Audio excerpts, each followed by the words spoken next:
はいどうも、鬼太郎です。今回は、前回までね、おさらいなんですけれども、こんな感じで全部、解体をしました。破壊をしました。で、これから、徐々に、今度はね、作っていくような感じなんですけれども、今回はここを、天井のですね、こちらが曲線なので、こちら側は、そうですね、内張りを貼っていこうかなということで、こちらの作業をしていきたいと思います。で、ちょっとね、気になってる人多いかと思うんですけど、なんでここだけ断熱材違うのっていう感じで気になるんじゃないかなと思うんですけど、前のですね、オーナーさんが天井に穴を開けて、修理した関係で、こうなってます。以上です。それでは、最後まで、ご覧ください。はい、そうしたらまずこの、貼り付けるですね、生地の、裏側に糊を吹いていって、で、天井の方にも糊を吹き付けていく作業をしていきます。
はい、このように入れるとこぼれない入れ方です。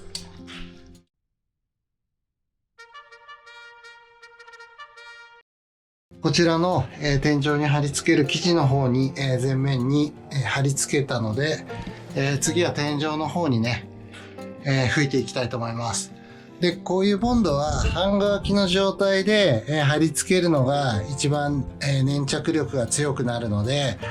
すぐにつけないでいいのって思うかもしれないんですけれども、貼ってからちょっと置いて、貼り付けても問題ありません。で、今ね、こちらはエアーのガンで吹いてますけど、ホームセンターとかで売ってるボンドなんかもありますんで、スプレー式のボンドもあるので、自分でやるときはそういうのを使っていただいても、問題ないと思います。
今センターを合わせてこんな感じで手のひら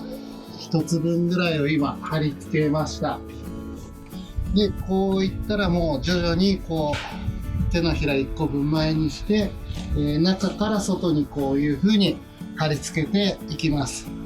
じゃないとセンター最初に貼っちゃったりするとシワが最後の方に寄っちゃってうまく貼れなくなるそうです。まああんまりやる人いないと思いますけど、参考になれば、シワにならないように中から外へ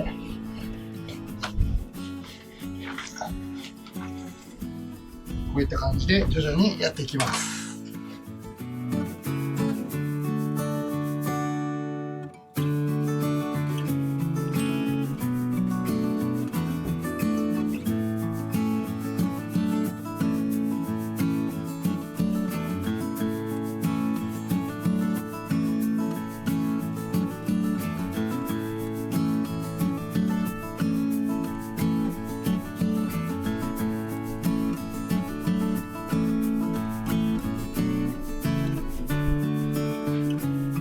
はい、こういった感じで、天井の方はね、バンクベッドの天井は張り終えました。でね、雨漏れだったりとか、下地が剥がれちゃったところは、こういう感じで、もったりして、合わせながらやった感じですね。で、端っこの方はね、家具とかで隠れるので、そんなに綺麗にやらないでもいいんですけど、上はね、ここの面は綺麗にやってみました。はい、ちょっとね、途中が、カメラが止まってしまってね、動画撮れてなかったんですけれども、